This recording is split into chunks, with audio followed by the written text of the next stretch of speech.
and welcome to Health as Well. This show is brought to you by the Chicago chapter of the National Black Nurses Association and CAN TV. My guest today is Kimberly Wallace. And Kimberly, I'm just going to ask you to tell us a little bit about yourself. I am the Chief Operating Officer at Men and Women in Prison Ministries. Men and Women in Prison Ministries is a non-for-profit organization based out of the south side of Chicago. Our address is 10 West 35th Street. We're at IIT. And we also actually have expanded now to the west side. And our target population that we service is the reentry population. We have a myriad of services that we provide them. Our organization is broke down into 3 departments. We have a health and wellness department, social and economic recovery, and prison advocacy. And these are all areas in which we service the reentry population. Yes. Okay. And by the way, I forgot, I'm your host for today, Janice Henry from the Chicago chapter National Black Nurses Association. Okay. Yeah. Okay. So, can you expound a little bit on some of the programs that Men and Women in Prison Ministry has? I'm excuse me, especially interested in your ID programs and those kind of things. Well, the ID program is basically it's in part of our social and economic recovery. If anybody's not familiar with the reentry population, a lot of times when they come out of prison or jail, they don't have an identification. So what we do is we provide them with identification. It's basically an identification restoration program. And they come in and they're able to get an ID via a social security card, birth certificate. We help them with those services as well. Because without proper identification, it limits you as far as employment, housing, you know, it basically, you know, it really kind of prepares you to be able to obtain certain services, and if you don't have it, then you're limited in terms as far as your opportunities is concerned. So we've expanded now to the west side of Chicago, in the Austin community, the ID program, because some individuals don't want to go all the way out to the south side. So we wanted to make sure we were accessible on the west side as well. So we just started, so it's growing, but you know, I'm really I really feel really positive about the ID program. I mean, our doors is packed like every day. We have like at least 10-15 people coming in. So it's a really good program. And I think that that's something that people don't think about. Right. You know, you don't think about your ID until you really need it. And you don't ever really know how important it is to have an ID until you need it and don't have it. Right, right, yeah. All right. So tell me what it is about your job that you like the most. Well, you know, my mother actually started this organization 30. Hey, Reverend Green. Yeah, Reverend Green, Reverend Doris Green, 35 years ago. I came on as the well, I've been involved at the very beginning. She was taking me and as a youngin to the prisons, things like that, and inside the prison walls, and she was a minister there. And so, you know, my passion when it came to this particular population just came naturally because it was just part of our childhood, part of our life, you know, and I just grew to really have a true understanding of this population and seeing the humanity in everyone and understanding that all of us in some way or form, anybody could be in these circumstances. And given the opportunity, people need to be able to have a second chance at life, you know. So I really, and I also enjoy just the transformation, you know. Our organization consists of maybe 80% of the reentry population. So we hire people who are from the population. We don't just, you know, say we need to give them jobs. We give them jobs, you know. And I think it's important that organizations that, you know, that service this population also service them with a job, you know, give them some employment, you know. So, yeah, so That's what I'm a big fan of men and women in prison ministry, and you know, and I just want everybody else to know what men and women in prison ministry does, and I want everybody to be a fan and everybody to be a supporter. Praise God. Yes. So, we brought you on to talk about a specific event that's coming up. Right. The Stigma Stops With Me campaign. Yes. But before we actually talk about that campaign, let's talk about HIV and AIDS. And the reentry population and the people that they come home to. I think that people have stopped talking about HIV like it has gone away, and it hasn't. Everybody only talks about the opioid crisis and the things that that go along with that, and people have, you know, kind of forgot, you know, that HIV is still out there and still a threat, especially to our community. So let's talk a little bit about that.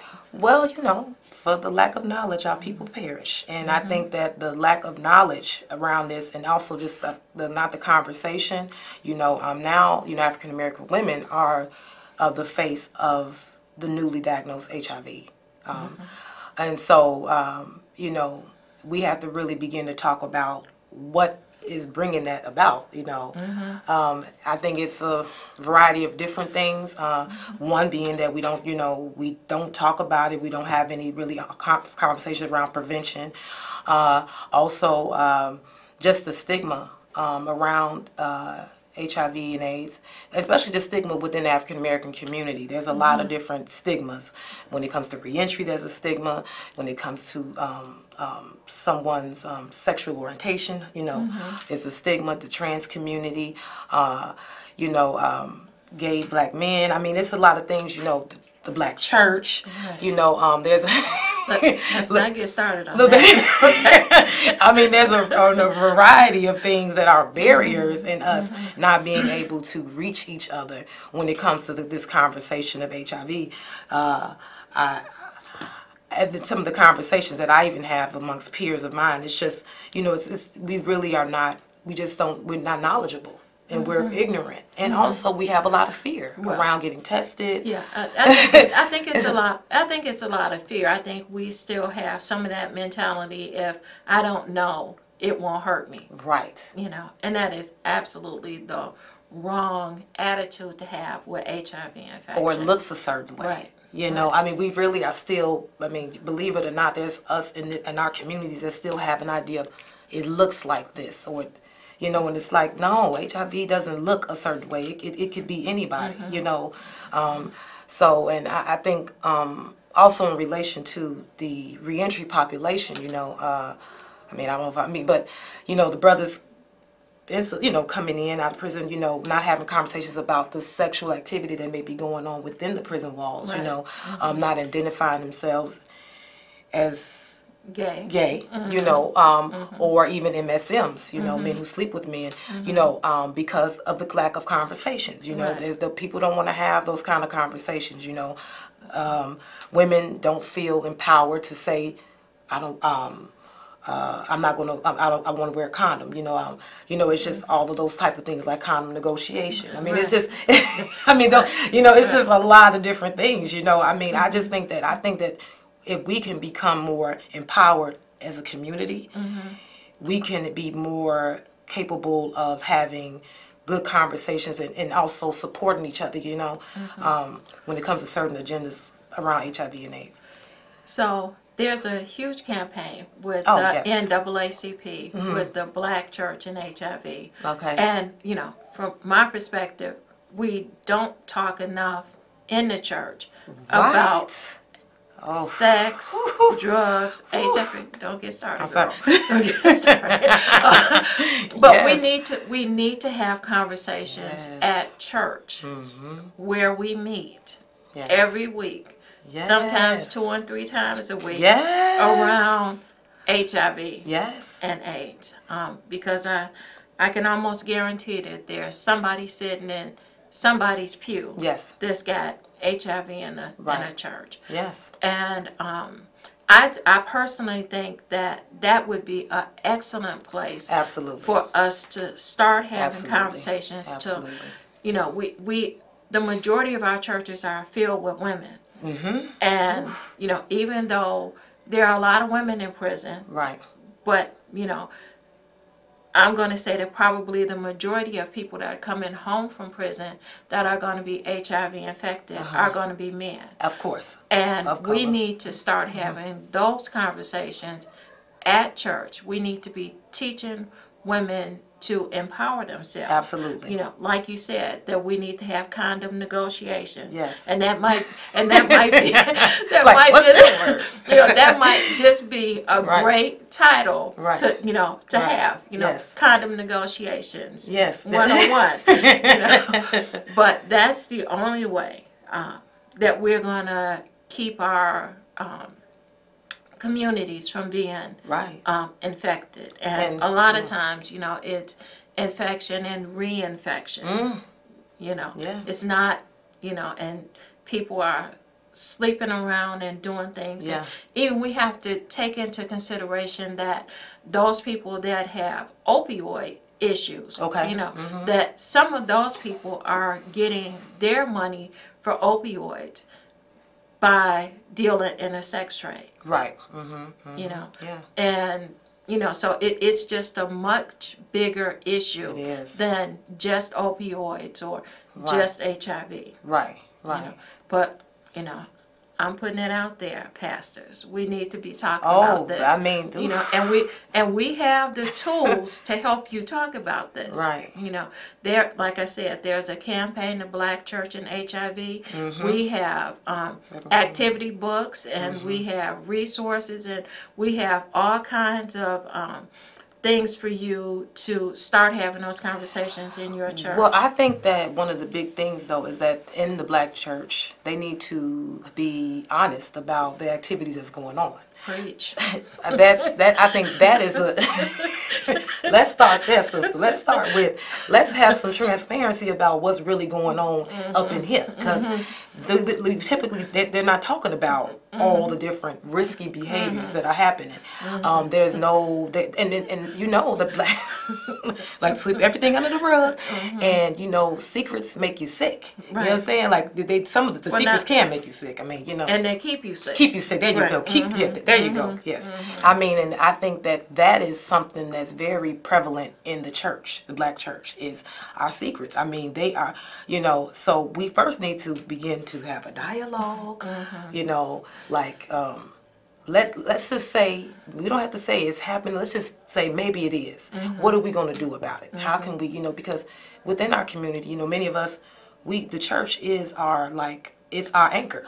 It's our everything. It's our everything. And so I do believe that it's a very good correlation between us getting the churches to, you know, get involved, you know what I mean, you know, to provide some more services, have conversations, you know, that's not just about religion, but just more about some of the activities that's going on and how we can have preventable things implemented so that we can save our community, you know. Yeah, and you know, every little church have health fairs, you know, but they don't ever want to talk about HIV, or they don't want to do screenings for HIV at their little health fairs. And yes, I'm putting it out there. Yeah. Okay, I'm putting it out And there. what is that? You know? Why? I don't know. It's the Maybe, stigma. I don't know. Maybe people that go to church don't have sex. What you think? That is 100. That's exactly. They is not having sex, and they are definitely not having homosexuals like sex. I mean, they're not. You know, they're definitely not doing Ain't nobody that. on the down low Right. in church. No, Okay. Nobody's on the down low in church. Okay. No women are sleeping with women. No men. I mean, come on now. Okay. You know. So and see right. that is Let me that's the stop talking to challenge. you because you're about to get me in trouble. No, but that's the challenge, though, right? I mean, think about that. It's not even any like. It's not even a conversation that it's like it doesn't even exist. Right. That we're not even fornicating. Right. You know, Right. I mean, I'm just saying. I mean, so there's some real, but I also think that it's important that ministers like Reverend Doris Green, my mother, who is the founder of Men and Women Prison Ministries, you know, her ministers like herself coming in and advocating on behalf of the community to other ministers. I think that it's important to that, you know, I think it's effective in a way, you know, when you see other ministers saying, look, people need to get tested. These people in this pulpit are having sex. They're getting high. You know what I mean? And they're involved in risky behavior. And we're not even going to get into if they're going to heaven or hell. We want them to live. Right. Okay? Right. You know? Just saying. I see right now you're going to get me in trouble. I'm going to get you. I'm going to stop talking to you. I know I am. About 2 seconds, I'm going to stop talking to you. So, but okay, yeah, but yes, that's where I'm at with that. So let's talk about this Stigma Stops With Me campaign. Okay, well, we were, praise God, Men with Prison Ministries were funded by AIDS Health Foundation to launch a stigma campaign. Okay, basically, and it's just an opportunity for us to for the community to come out and kind of openly discuss some of the stigma surrounding HIV and AIDS within the African American community. We're going to have people who are disclosed that are HIV positive. They're going to be speaking, reentry people who are HIV positive, ministers, you know. We're going to be having a variety of different entertainment, spoken word, screenings, food. Everybody like food. We're going to have face painting for the children, and we just want to put like a new face on the discussion of HIV and AIDS. And this is also in commemoration of HIV National Testing Day. Okay. But the main thing is that we're going to have testing at this event. Oh, absolutely. Oh, yeah. Oh, no. Oh, yeah. No. Testing and resources. Testing, resources. Also, we're going to have screenings of like blood pressure. We're gonna have it's like gonna be a fair, almost like a health fair in a way. But we also want to put some human face to what HIV, you know, is in the conversation. Start having the conversations, you know. Yeah, that's our and and the main thing is to give people resources. Right. You know, to even if you don't want to be tested on that day. Right. You know, to say that these are the organizations that are doing testing in your area. Yes. These are the resources that that you have. And this is also in the Austin community. Right. Yeah. So the event is at Sankofa Cultural Center at 5820 West Chicago Avenue. The press conference starts at 9:30 and the event is from 10 to 2. Yes. And everybody is welcome to come. Yes, everybody. Yes. Kids, parents, families. We want everybody to come and just have a good time. Right. And also get resources and education as well. Right. Because even if you're not getting it for yourself, Pastor, get it for somebody else. How about that? Right. How about we get the information for somebody else? And, you know, the main thing, too, is that, you'll get to know a little bit more about the services that Men and Women in Prison Ministry have. And, a lot of times we do events and, we are just trying to pass good information on to other people. Absolutely. Because it may not actually be that you need an ID. Right. Or you think you need testing, but somebody that may need an ID or may need testing. Yes. So, okay, well, that's good. I'm almost positive my pastor friends ain't gonna like me no more. It's okay. It's all right. After today, it's all right though. It's all right. I don't know. We got. I don't know. I have a lot of friends that are pastors. You got the. Okay. Yeah. Well. Yeah. You're right. We do. We have to try and save our community. We really do. And we can't pray everything away. That's the main thing. No. That's the main thing. We can. Yeah. Here I am. Faith without work is dead. So we gotta. I'm gonna have to put you out. Faith without work, we gotta work on it. We gotta work on it. We can't just pray it out. We gotta work on it. We gotta be active in our communities. Each one teach. We gotta teach one, and then they may teach another. And change the conversation surrounding HIV and AIDS in our community, and get people talking about it.